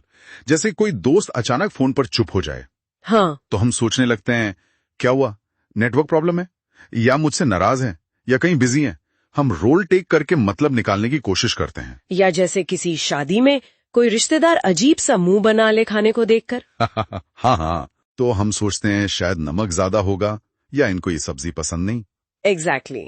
और इसी इंटरप्रिटेशन के आधार पर हम अपना रिस्पॉन्स तय करते हैं। अच्छा, मतलब हमारा रिएक्शन उस इंटरप्रिटेशन पर बेस्ड होता है। हाँ, अगर किसी ने मुट्ठी दिखाई तो हो सकता है हम इसे गुस्सा समझें, पर जरूरी नहीं कि हम एक ही खास तरीके से रिएक्ट करें। कैसे? मतलब हम उसे इग्नोर कर सकते हैं, या हम भी गुस्से में जवाब दे सकते हैं, या शायद मजाक में बात टाल दें। कई ऑप्शंस हैं। हमारा रिस्पॉन्स फिक्स्ड नहीं होता। अच्छा, हम सिचुएशन को इंटरप्रेट करते हैं, सामने वाले के इरादे को इंटरप्रेट करते हैं और फिर अपना रिएक्शन चुनते हैं। और फिर सामने वाला हमारे रिस्पॉन्स को देखेगा, वो हमारी भूमिका लेगा, हमारे रिस्पॉन्स को इंटरप्रेट करेगा। हाँ, और उसी आधार पर या तो इंटरैक्शन जारी रखेगा या शायद खत्म कर देगा। बिल्कुल। तो इंसानी इंटरैक्शन एक तरह से इंटरप्रिटेशन का लगातार चलने वाला प्रोसेस है, a continuous negotiation of meaning. जैसे व्हाट्सएप पर किसी के मैसेज का टोन समझने की कोशिश करना इमोजीज के बिना कितना मुश्किल हो जाता है। हाँ, बिल्कुल सही उदाहरण है। वो भी एक तरह का रोल टेकिंग ही है। अच्छा, और ये इंटरप्रिटेशन क्या हवा में होता है या इसका कोई कॉन्टेक्स्ट होता है? नहीं, बिल्कुल कॉन्टेक्स्ट होता है, और वो कॉन्टेक्स्ट है कल्चर और सोशल रोल्स का। कल्चर और सोशल रोल्स? हाँ, मीड मानते थे कि समाज की एक संस्कृति होती है और ये संस्कृति खास सोशल रोल्स के लिए सही या एक्सपेक्टेड व्यवहार बताती है। जैसे हमारे कल्चर में मान लीजिए डॉक्टर की भूमिका से ये उम्मीद की जाती है कि वो मरीज को ठीक करने की कोशिश करेगा, उसे नुकसान पहुंचाने वाला कुछ नहीं करेगा। ये एक एक्सपेक्टेशन है। हाँ, ये तो है। या जैसे टीचर से उम्मीद होती है कि वो पढ़ाएगा, स्टूडेंट्स की मदद करेगा। बिल्कुल। तो लोग अक्सर उन तरीकों से काम करते हैं जो किसी खास रोल के लिए जो एक्सपेक्टेड व्यवहार है और जो उनका अपना सेल्फ कॉन्सेप्ट है, यानी वो खुद को क्या समझते हैं उससे मेल खाता हो। तो मीड के नजरिए से जो सोशल इंस्टीट्यूशंस हैं, जैसे परिवार या कॉलेज या सरकार, ये इसलिए मौजूद हैं और चलते रहते हैं क्योंकि इनसे खास सोशल रोल्स जुड़े हुए हैं। एग्जैक्टली। जैसे परिवार नाम के इंस्टीट्यूशन को लें, इसमें माँ, पिता, बेटी, बेटा, बहन, भाई, दादा, दादी, इन सब के रोल्स हैं। और हर रोल से जुड़ी कुछ उम्मीदें हैं, कुछ एक्सपेक्टेशंस हैं। हाँ, हालांकि यहाँ एक बहुत जरूरी बात है। क्या? कि कल्चर और सोशल रोल्स हमारे व्यवहार को शेप जरूर करते हैं, इन्फ्लुएंस करते हैं, लेकिन वो हमें पूरी तरह से कंट्रोल नहीं करते। इंसानों के पास फिर भी काफी चॉइस होती है कि वो कैसा व्यवहार करें। अच्छा, मतलब हम सिर्फ समाज की कठपुतलियां नहीं हैं? नहीं, बिल्कुल नहीं। मीड ने इसके कई कारण बताए कि क्यों हमारे पास फ्लेक्सिबिलिटी और चॉइस होती है। ओके, क्या कारण है वो? पहला तो ये कि कई कल्चरल एक्सपेक्टेशंस बहुत स्पेसिफिक नहीं होती, काफी वेग होती हैं। जैसे समाज कह सकता है कि कपड़े पहनो। अब ये तो ठीक है, पर कौन से कपड़े पहनो इसमें काफी आजादी होती है। स्टाइल, रंग, फिटिंग, बहुत चॉइसेस हैं। हाँ, या जैसे कहा जाता है बड़ों की इज्जत करो। अब इज्जत करने का मतलब क्या है, कैसे करनी है, इसमें काफी वेरिएशन हो सकता है। बिल्कुल। दूसरा कारण, व्यक्तियों के पास काफी चॉइस होती है कि वो कौन से रोल्स में जाएं। मतलब आप किस तरह की नौकरी करना चाहते हैं, इसमें कुछ हद तक चॉइस होती है। हाँ, ये सच है कि अवसर सबके लिए बराबर नहीं होते, लेकिन फिर भी एक हद तक चुनाव तो होता है। आप डॉक्टर बने, इंजीनियर, आर्टिस्ट या बिजनेस करें। हाँ, पढ़ाई के सब्जेक्ट चुनना, करियर चुनना, इसमें चॉइस तो है। तीसरा, कुछ सोशल रोल्स तो ऐसे हैं जो डाइवर्सिटी को, अलग सोचने को बढ़ावा देते हैं। अच्छा, कौन से? जैसे फैशन डिजाइनर्स हैं, उनसे तो उम्मीद ही की जाती है कि वो हर सीजन कुछ नया डिजाइन लाएंगे। कंफर्मिटी तो यहाँ फेल हो जाएगी। हाँ, या आर्टिस्ट्स, राइटर्स, रिसर्चर्स, इनसे नए आइडियाज की उम्मीद की जाती है। आजकल के स्टैंड अप कॉमेडियंस को ही देख लीजिए। बिल्कुल।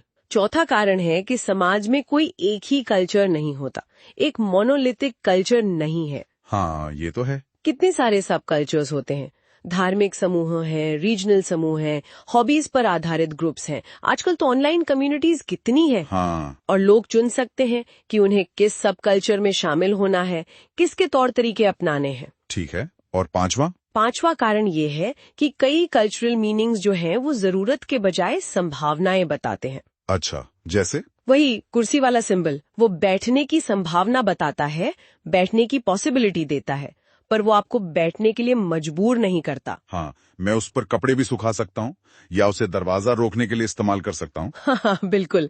तो मीनिंग एक पॉसिबिलिटी है, कोई हुक्म नहीं। ओके। और छठा कारण ये है कि कभी कभी किसी सोशल रोल के अनुसार काम करना इम्पॉसिबल हो सकता है।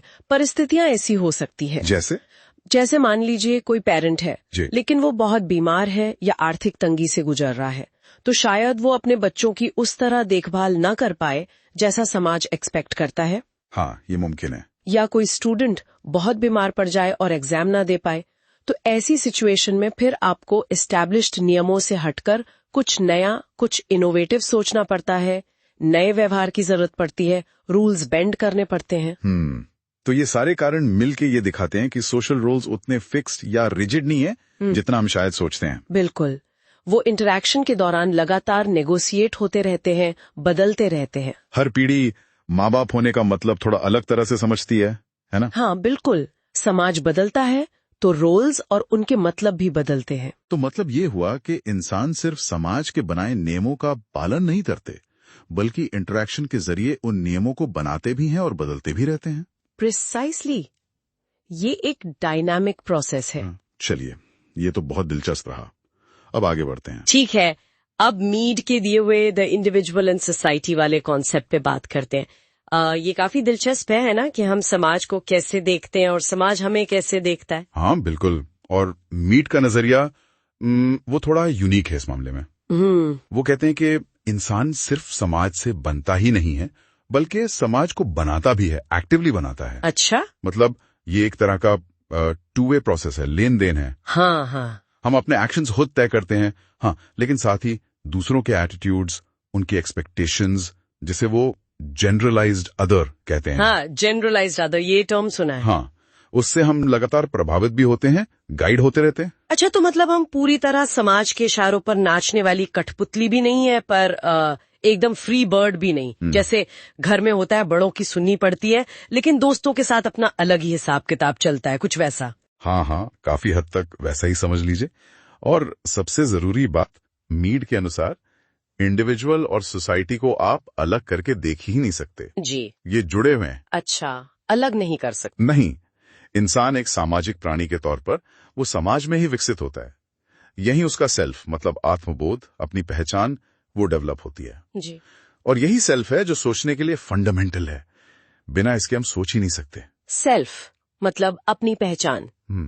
पर ये बनती कैसे समाज के अंदर? ये बनती है दूसरों का रोल लेकर, मतलब taking the roles of others, जैसा मीट कहते हैं। जब हम ये समझने की कोशिश करते हैं कि दूसरा क्या सोच रहा है या क्या महसूस कर रहा है, हाँ, तब हम खुद को भी बेहतर समझ पाते हैं। और ये कोऑपरेटिव एक्शन, मतलब मिलजुल कर काम करने के लिए भी बहुत जरूरी है। हाँ, ये तो है। सोचिए, अगर हम समझ ही ना पा रहे कि सामने वाला क्या चाहता है या उसका पॉइंट ऑफ व्यू क्या है, तो साथ काम कैसे करेंगे? जैसे कॉलेज में कोई टीम प्रोजेक्ट है, बिल्कुल, ग्रुप प्रोजेक्ट्स में तो ये रोज होता है। समझना पड़ता है कि बाकी लोग क्या सोच रहे हैं, उनका क्या कंट्रीब्यूशन हो सकता है। एग्जैक्टली। या मान लीजिए परिवार में कोई सदस्य परेशान है, हम कोशिश करते हैं ना उसकी जगह खुद को रखकर सोचने की, उसकी परेशानी महसूस करने की। करते हैं। ये सब रोल टेकिंग ही तो है। हाँ, इसी से एम्पैथी भी आती है और सेल्फ अंडरस्टैंडिंग भी। और ये सब सिंबल्स के बिना तो मुमकिन नहीं लगता, है ना? जैसे हमारी भाषा, हमारे इशारे। एग्जैक्टली। सिंबल्स जिनका मतलब हम सब समझते हैं, मतलब शेयर्ड मीनिंग्स होते हैं, वही तो कम्युनिकेशन का आधार है। भाषा तो सबसे बड़ा सिंबल है। हाँ, भाषा तो है ही। पर सिर्फ भाषा ही नहीं, हमारे इशारे, हमारा पहनावा, झंडे, धार्मिक चिन्ह, ये सब सिंबल्स ही तो हैं। हम इसी सिंबॉलिक दुनिया में रहते हैं। यही हमारी जिंदगी को मतलब देते हैं और ह्यूमन इंटरैक्शन को पॉसिबल बनाते हैं। सोचिए, अगर शब्दों का कॉमन मतलब ना हो तो बात कैसे होगी? सही बात है, मतलब पूरी तरह कंफ्यूजन हो जाएगा। अच्छा, तो मीड के बाद उनके स्टूडेंट थे हर्बर्ट ब्लूमर। उन्होंने इन आइडियाज को और सिस्टमैटिक बनाया। सही। हाँ बिल्कुल, ब्लूमर ने सिंबॉलिक इंट्रैक्शनिज्म को और डेवलप किया और उसके 3 मुख्य आधार या कहिए बेसिक प्रेमिसेस बताए। हाँ, वो 3 प्रेमिसेस क्या थे? चलिए इसे थोड़ा और खोलते हैं, अनपैक करते हैं। हाँ, तो पहला प्रेमिस ये है कि इंसान चीजों और घटनाओं पर उनके दिए गए मीनिंग्स के आधार पर एक्ट करता है। अच्छा, मतलब के आधार पर? हाँ, मतलब हम सिर्फ बाहरी दबाव जैसे कोई सोशल फोर्स हो या अंदरूनी जरूरतें जैसे ऑर्गेनिक ड्राइव्स, भूख प्यास, उन पर सीधे रिएक्ट नहीं करते। हम चीजों को इंटरप्रेट करते हैं, उनको मतलब देते हैं और फिर उस मतलब के हिसाब से चलते हैं। कोई एग्जाम्पल? हाँ, जैसे मान लीजिए कोई खास ब्रांड के कपड़े हैं। अब वो कपड़ा सिर्फ तन ढकने की चीज नहीं है ना? कई लोगों के लिए वो स्टेटस सिंबल है, अमीरी की निशानी है या किसी ग्रुप से जुड़ने का तरीका है। हाँ हाँ, होता है। तो लोग उस कपड़े के मीनिंग पर एक्ट कर रहे हैं, ना कि सिर्फ उसकी कपड़े वाली यूटिलिटी पर। ये सोसाइटल डिटर्मिनिज्म और बायोलॉजिकल डिटर्मिनिज्म दोनों को रिजेक्ट करता है। मतलब हम सोच समझ कर एक्ट करते हैं, सिर्फ माहौल देखकर या जरूरत के हिसाब से नहीं। इंटरेस्टिंग। दूसरा प्रेमिस क्या था? दूसरा प्रेमिस है कि ये जो मीनिंग्स हैं, ये हमारे आपसी इंटरेक्शन से पैदा होते हैं। ये पहले से तय नहीं होते, फिक्स्ड नहीं होते। अच्छा, इंटरैक्शन से पैदा होते हैं। हाँ, बातचीत के दौरान, व्यवहार के दौरान मीनिंग्स बनते हैं, बदलते हैं, डेवलप होते हैं। ऐसा नहीं है कि समाज ने कुछ नॉर्म्स बना दिए, कुछ रूल्स तय कर दिए और हम बस रोबोट की तरह उन्हें फॉलो करते जा रहे हैं। मतलब ये डायनामिक है। बिल्कुल, इंटरेक्शन के प्रोसेस में मीनिंग्स नेगोशिएट होते हैं। जैसा सोचिए, दोस्तों के बीच कोई मजाक शुरू होता है। शुरू में उसका मतलब कुछ और हो सकता है, लेकिन जैसे जैसे वो ग्रुप इंटरैक्ट करता है, उस मजाक का मतलब बदल सकता है, गहरा हो सकता है या शायद खत्म भी हो जाए। वाह, ये तो बहुत दिलचस्प है। तो मीनिंग्स फिक्स्ड नहीं है, बनते बिगड़ते रहते हैं। इंटरैक्शन इज की और तीसरा प्रेमिस कहता है कि ये जो मीनिंग्स हैं इनको समझने और इस्तेमाल करने के लिए हम इंटरप्रेटिव प्रोसीजर्स का इस्तेमाल करते हैं। इंटरप्रेटिव प्रोसीजर्स मतलब हम चीजों को इंटरप्रेट करते हैं, उनका अर्थ निकालते हैं। इसमें रोल टेकिंग बहुत इंपॉर्टेंट है। हम दूसरों के मतलब और इरादे इंटरप्रेट करने की कोशिश करते हैं। फिर आता है सेल्फ इंटरैक्शन, खुद से बात करना। हाँ, एक तरह से खुद से बात करना, मन ही मन सोचना, विश्लेषण करना। इसके जरिए हम सिचुएशन की अपनी डेफिनेशन बदलते हैं, सोचते हैं कि क्या क्या एक्शंस लिए जा सकते हैं, उनके नतीजे क्या होंगे। तो जो मीनिंग हमारे एक्शन को गाइड करता है वो इंटरैक्शन के कॉन्टेक्स्ट में एक कॉम्प्लेक्स इंटरप्रेटिव प्रोसेस से उभरता है। अच्छा, जैसे ऑफिस में अगर बॉस ने कुछ फीडबैक दिया। हाँ, बिल्कुल सही उदाहरण। बॉस ने कुछ कहा, अब आप अकेले में सोचेंगे, यार इसका असली मतलब क्या था, तारीफ कर रहे थे या ताना मार रहे थे, मुझे आगे क्या करना चाहिए, कैसे रिएक्ट करना चाहिए। ये जो अंदरूनी सोच विचार है, यही इंटरप्रेटिव प्रोसेस है। कमाल है। तो मतलब हम लगातार अपने आसपास की दुनिया को इंटरप्रेट कर रहे हैं, उसके मायने बना रहे हैं और उसी हिसाब से अपने एक्शंस तय कर रहे हैं, सिर्फ पैसिवली रिएक्ट नहीं कर रहे हैं। एग्जैक्टली। हम अपनी रियलिटी को एक्टिवली कंस्ट्रक्ट कर रहे हैं अपने इंटरैक्शंस और इंटरप्रिटेशंस के जरिए। ये तो वाकई सोचने का एक अलग ही नजरिया देता है। चलिए आगे बढ़ते हैं। ठीक है, तो अब हम 2018 के यूपीएससी सोशियोलॉजी ऑप्शनल पेपर 1 में पूछे गए एक पिछले साल के प्रश्न पर चर्चा करेंगे। ये मीड, जॉर्ज हर्बर्ट मीड के आई और मी कॉन्सेप्ट पर आधारित है। हाँ बिल्कुल। तो आज हम बेसिकली इसी सवाल को एनालाइज करेंगे, समझेंगे कि इसमें ठीक ठीक पूछा क्या गया है और फिर इसके एक मॉडल आंसर पर भी थोड़ी विस्तार से बात करेंगे।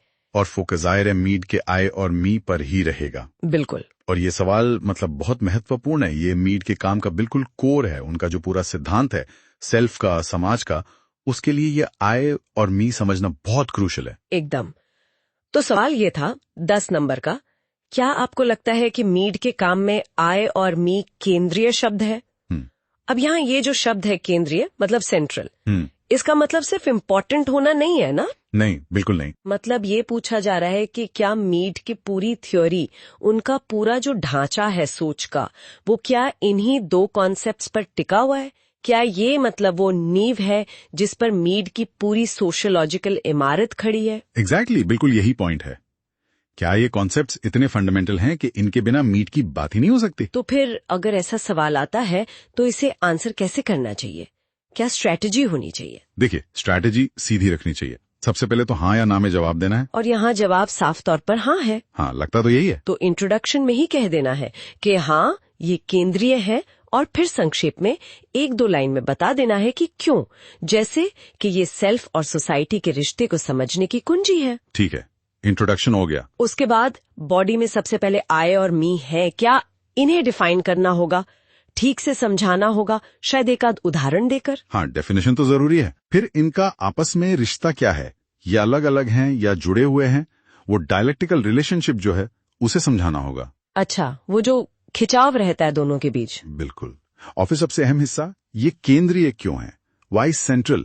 यहाँ पॉइंट्स में बताना होगा कि मीड के दूसरे बड़े आइडियाज जैसे सेल्फ डेवलपमेंट कैसे होता है, रोल टेकिंग क्या है, जनरलाइज्ड अदर का कॉन्सेप्ट, या फिर सोशल कंट्रोल और सोशल चेंज की बात, ये सब कैसे आई और मी से जुड़े हैं। ओके, मतलब लिंकेज दिखाना है। हाँ, दिखाना है कि ये कॉन्सेप्ट सिर्फ अलग थलग नहीं है, बल्कि मीड की पूरी सोच के ताने बाने में बुने हुए हैं। और फिर अंत में कंक्लूजन में आप इसकी आज की रेलेवेंस पर बात कर सकते हैं, शायद थोड़ी लिमिटेशंस भी बता सकते हैं और फिर अपनी बात को समराइज कर दें। बढ़िया, ये तो काफी स्ट्रक्चर्ड अप्रोच लग रहा है। तो चलिए मॉडल आंसर के हिसाब से देखते हैं।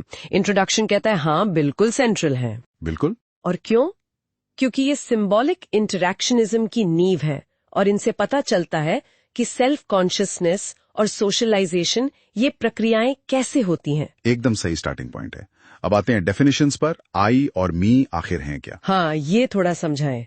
मी से शुरू करें। जरूर। देखिए, मी हमारे सेल्फ का वो हिस्सा है जो समाज ने हमें दिया है। ये वो सारे एटीट्यूड्स, वो सारी एक्सपेक्टेशंस, वो मूल्य, वो नॉर्म्स हैं जो हमने दूसरों से सीखे हैं और अपने अंदर उतार लिए हैं, इंटरनलाइज कर लिए हैं। मतलब जो समाज हमसे चाहता है या जो हमने समाज से सीखा है। हाँ बिल्कुल। हमारे माँ बाप, टीचर्स, दोस्त, मीडिया, इन सब से जो हम सीखते हैं कि क्या करना चाहिए, कैसे बर्ताव करना चाहिए, वो सब हमारा मी बनाता है। ये हमारा सोशल सेल्फ है। जैसे कोई उदाहरण? जैसे हमें सिखाया जाता है कि भाई बड़ों की इज्जत करनी है, या क्लास में चुपचाप बैठना है, या ऑफिस टाइम पर पहुंचना है। ये सब समाज की आवाज है जो हमारे मी का हिस्सा बन जाती है। समाज हमें एक तरह से शेप करता है इसके जरिए। अच्छा, तो ये मी तो हो गया सोसाइटल इन्फ्लुएंस। फिर आई क्या है, ये कहाँ से आता है? आई है हमारी अपनी प्रतिक्रिया, हमारी स्पॉन्टेनियस, इम्पल्सिव और कई बार अनप्रेडिक्टेबल रिस्पॉन्स उस मी के प्रति। ये अंदर से आता है, ये हमारा क्रिएटिव, एक्टिव हिस्सा है। मतलब मी अगर स्क्रिप्ट है तो आई वो एक्टर है जो स्क्रिप्ट पढ़कर अपना इम्प्रोवाइजेशन डालता है। क्या बात है, बहुत अच्छा एनालॉजी है। बिल्कुल, मी समाज का दिया हुआ रोल है और आई उस रोल को निभाने वाला एक्टर जो कभी कभी अपनी लाइनें खुद बोल देता है। जैसे मान लीजिए कोई बड़ा आपसे कुछ गलत करने को कह रहा है, आपका मी शायद कहेगा कि बड़ों की बात माननी चाहिए, लेकिन अंदर से जो आवाज आती है कि नहीं ये गलत है, वो आपका आई है। या आप ट्रैफिक में फंसे हैं, मी कहता है रूल फॉलो करो, धैर्य रखो, लेकिन जो गुस्सा या फ्रस्ट्रेशन एकदम से आती है वो आई का रिस्पॉन्स है। तो ये आई ही है जो हमें रोबोट बनने से बचाता है। एक तरह से हाँ, ये हमारी इंडिविजुअलिटी, हमारी एजेंसी का सोर्स है। यहीं से नयापन, क्रिएटिविटी और बदलाव की संभावना पैदा होती है। तो इनका रिश्ता कैसा है? क्या ये हमेशा लड़ते रहते हैं, आई बना मी? लड़ते नहीं, बल्कि एक कांस्टेंट डायलॉग में रहते हैं। Mead is a dialectical relationship कहते हैं। हमारा सेल्फ इन्हीं दोनों के इंटरैक्शन, इनके बीच के तनाव और समझौते से बनता है। ये अलग नहीं है, बल्कि एक ही सिक्के के दो पहलू हैं। अच्छा, मतलब एक दूसरे के बिना अधूरे हैं। बिल्कुल। मी समाज से जुड़ाव और स्टेबिलिटी लाता है, सोशल कंट्रोल लाता है। अगर सिर्फ आई होता तो शायद समाज में केओस होता, हर कोई अपनी मर्जी करता। हाँ, वो तो है। और आई जो है वो डायनामिज्म लाता है, क्रिएटिविटी लाता है, चेंज की पॉसिबिलिटी लाता है। अगर सिर्फ मी होता तो हम सब समाज की कठपुतलियां बन जाते हैं, कोई प्रोग्रेस ही नहीं होता। इसका कोई उदाहरण दे सकते हैं रोजमर्रा की जिंदगी से? ये डायलॉग कैसे काम करता है? जरूर। सोचिए, आप ऑफिस में हैं, वहां एक ड्रेस कोड है, मी कहता है इसे फॉलो करो। आप उसे फॉलो करते हैं, लेकिन शायद अपनी पसंद की टाई या स्कार्फ पहनकर उसमें अपना एक यूनिक टच डालते हैं। वो आई का एक्सप्रेशन है। या मान लीजिए परिवार में कोई पुरानी परंपरा है, मी, लेकिन नई पीढ़ी उसे बदलना चाहती है या उस पर सवाल उठाती है, आई। ये लगातार चलता रहता है। समझ गए। तो ये डायलॉग ही सेल्फ को बनाता है और बदलता भी है। प्रिसाइसली। अब इसी बुनियाद पर देखते हैं कि ये मीड की बाकी थ्योरी के लिए सेंट्रल क्यों है। पहला पॉइंट आपने बताया था सेल्फ डेवलपमेंट। हाँ, सेल्फ डेवलपमेंट की फाउंडेशन। मीड कहते हैं कि सेल्फ जन्म से नहीं मिलता, ये समाज में इंटरेक्शन से डेवलप होता है। बच्चा पैदा होता है तो उसमें आई और मी नहीं होते। धीरे धीरे वो दूसरों के साथ इंटरेक्ट करता है, खासकर सिग्निफिकेंट अदर्स जैसे माँ बाप। हाँ, वो प्ले स्टेज और गेम स्टेज वाली बात। बिल्कुल। प्ले स्टेज में वो दूसरों के रोल लेता है, मम्मी बनना, पापा बनना, डॉक्टर बनना। यहाँ वो दूसरों के एटीट्यूड्स को समझना शुरू करता है। फिर आती है गेम स्टेज, जहां उसे एक साथ कई लोगों के रोल्स और एक्सपेक्टेशंस को समझना होता है, जैसे क्रिकेट टीम में खेलते हुए। अच्छा, जहाँ उसे पूरी टीम के पॉइंट ऑफ व्यू से सोचना पड़ता है। हाँ, और यहीं से वो जनरलाइज्ड अदर के कॉन्सेप्ट को समझता है, यानी पूरे समाज की या एक कम्युनिटी की मिली जुली उम्मीदें और नजरिए क्या हैं। जब वो इन उम्मीदों को इंटरनलाइज कर लेता है, वही उसका मी बनता है, जो ज्यादा मैच्योर और ऑर्गेनाइज्ड होता है। और आई इस मी पर रिएक्ट करता है। एग्जैक्टली। तो आप देख रहे हैं, सेल्फ का पूरा विकास ही आई और मी के बनने और उनके इंटरैक्शन पे टिका है। इनके बिना मीड का सेल्फ डेवलपमेंट का सिद्धांत समझा ही नहीं जा सकता। ये तो बिल्कुल साफ है। अगला पॉइंट था रोल टेकिंग और जनरलाइज्ड अदर से लिंकेज। वो तो अभी हमने डिस्कस किया ही। रोल टेकिंग की पूरी प्रोसेस ही मी के डेवलपमेंट से जुड़ी है। हम दूसरों का रोल तभी ले पाते हैं जब हम उनके एटीट्यूड्स को समझकर अपने मी का हिस्सा बनाते हैं। और जनरलाइज्ड अदर तो एक तरह से सुसंगठित मी ही है। अच्छा, ठीक है। अब आते हैं सोशल कंट्रोल और सोशल चेंज पर। ये कैसे जुड़ा है? ये बहुत दिलचस्प है। मी जो है वो समाज की आवाज है हमारे अंदर। वो हमें बताता है कि क्या एक्सेप्टेबल है, क्या नहीं। तो ये सोशल कंट्रोल का एक बहुत पावरफुल इंटरनल मैकेनिज्म है। हमें पुलिस या कानून के डर से ज्यादा अपने मी की वजह से नियमों का पालन करना पड़ता है कई बार। हाँ, कि लोग क्या कहेंगे या ये सही नहीं है वाली फीलिंग। बिल्कुल। ये मी समाज में कन्फॉर्मिटी और स्टेबिलिटी लाता है। लेकिन जैसा हमने कहा, अगर सिर्फ मी होता तो समाज बदलता ही नहीं। तो फिर आई आता है पिक्चर में। हाँ, आई जो है वो स्पॉन्टेनियस है, क्रिएटिव है और कभी कभी रिबेलियस भी। जब बहुत सारे लोगों का आय किसी स्थापित नॉर्म मी के खिलाफ रिएक्ट करता है या कोई नया तरीका सोचता है, तो वहीं से सोशल चेंज की शुरुआत होती है। कोई उदाहरण भारत के संदर्भ में? बहुत सारे हैं। जैसे सती प्रथा का विरोध, उस समय के समाज का मी शायद उसे स्वीकार करता था, लेकिन राजा राम मोहन रॉय जैसे लोगों के आई ने उसे चुनौती दी। या फिर आज के दौर में देखें, LGBTQ+ राइट्स की लड़ाई, समाज के पुराने नॉर्म्स को चैलेंज करके ही ये बदलाव आ रहे हैं, जहां लोगों का आय अपनी पहचान और अधिकारों के लिए आवाज उठा रहा है। ये तो बहुत पावरफुल लिंकेज है ऑर्डर और चेंज के बीच का। हाँ, मीट का फ्रेमवर्क ये दिखाता है कि समाज स्टेबल भी रहता है और बदलता भी है, और ये दोनों प्रोसेस आई और मी के इंटरैक्शन से ही चलती हैं। ये स्ट्रक्चर और एजेंसी की बहस को भी एड्रेस करता है। अच्छा, अब इसके इम्प्लीकेशंस क्या हैं? जैसे हमारी मोरालिटी पे इसका क्या असर है? मॉरल डेवलपमेंट में भी ये टेंशन दिखता है। कोई काम करने की इम्पल्सिव इच्छा आई हो सकती है, जैसे एग्जाम में चीटिंग करने का ख्याल, लेकिन फिर मी सामने आता है, समाज के नियम, पकड़े जाने का डर, ईमानदारी की सीख। इन दोनों के बीच जो कश्मकश होती है, उसी से हमारा नैतिक निर्णय प्रभावित होता है। और कम्युनिकेशन में भी मी हमें सिखाता है कि हमारी बात का सामने वाले पर क्या असर होगा, हमें अप्रोप्रिएट लैंग्वेज इस्तेमाल करने में मदद करता है। लेकिन आई हमें स्पॉन्टेनियसली, ऑथेंटिकली और क्रिएटिवली एक्सप्रेस करने की क्षमता देता है। एक अच्छा कम्युनिकेटर शायद इन दोनों में बैलेंस रखता है। और ये इंडिविजुअल एजेंसी वाली बात कि हम समाज से बंधे भी हैं और आजाद भी। हाँ, ये बहुत इंपॉर्टेंट इम्प्लीकेशन है। मीट डिटर्मिनिस्टिक नहीं है।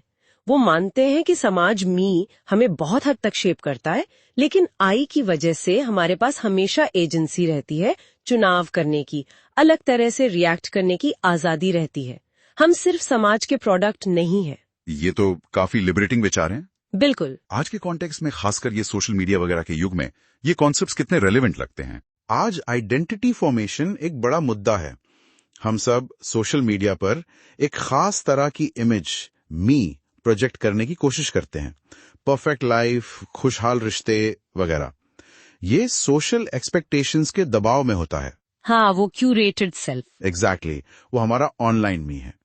लेकिन कभी कभी हमारे स्पॉन्टेनियस कमेंट्स, हमारी रियल लाइफ की झलकियां या हमारी फ्रस्ट्रेशन आए भी बाहर आ जाती है। डिजिटल सेल्फ को समझने के लिए, ऑनलाइन और ऑफलाइन आइडेंटिटी के बीच के तनाव को समझने के लिए आई और मी का फ्रेमवर्क आज भी बहुत उपयोगी है। ये बात तो है, पर क्या इसकी कुछ सीमाएं, कुछ लिमिटेशंस भी हैं? आलोचनाएं भी तो होती होंगी। हाँ, बिल्कुल होती हैं। एक बड़ी आलोचना ये है कि आई और मी को एम्पिरिकली अलग करना, मतलब असल जिंदगी में इनको साफ साफ देखना और मापना बहुत मुश्किल है। आई तो खासकर बहुत इल्यूजिव है, वो तो बस रिएक्शन में ही नजर आता है। हाँ, उसे पकड़ना मुश्किल है। दूसरी आलोचना ये भी होती है कि क्या मीड ने इमोशंस या अनकॉन्शियस माइंड के रोल को अंडर एस्टिमेट किया। उनका फोकस ज्यादातर कॉन्शियस थॉट प्रोसेसेस और सोशल इंटरैक्शंस पर था। फ्रॉइड वगैरह की तरह उन्होंने गहरे साइकोलॉजिकल एस्पेक्ट्स पर उतना जोर नहीं दिया। अच्छा, ये भी पॉइंट्स हैं सोचने वाले। हैं, लेकिन इन लिमिटेशंस के बावजूद मेरे ख्याल से ये मानना पड़ेगा कि आई और मीड के सोशियोलॉजिकल प्रोजेक्ट के लिए बेहद सेंट्रल हैं। इनके बिना आप मीड को समझ ही नहीं सकते। तो कंक्लूजन यही है कि हाँ, ये केंद्रीय है। बिल्कुल, निष्कर्ष यही है कि हाँ, आई और मीड के लिए अत्यंत केंद्रीय अवधारणा है। ये सेल्फ कैसे बनता है, समाज कैसे काम करता है, एजेंसी कैसे ऑपरेट करती है और सोशल चेंज कैसे आता है, इन सब सवालों के जवाब देने का मीड का तरीका इन्हीं कॉन्सेप्ट्स पर आधारित है। और ये न सिर्फ उनके समय में महत्वपूर्ण थे, बल्कि आज भी हमारी जिंदगी को, हमारे समाज को समझने के लिए बहुत रेलेवेंट है। ठीक है, तो हमें उम्मीद है कि आपको जॉर्ज हर्बर्ट मीड के जीवन और काम पर हमारी आज की चर्चा पसंद आई होगी। यूपीएससी विषयों पर ऐसी और चर्चाओं के लिए द यूपीएससी पॉडकास्ट चैनल को सब्सक्राइब करें। धन्यवाद। जय हिंद।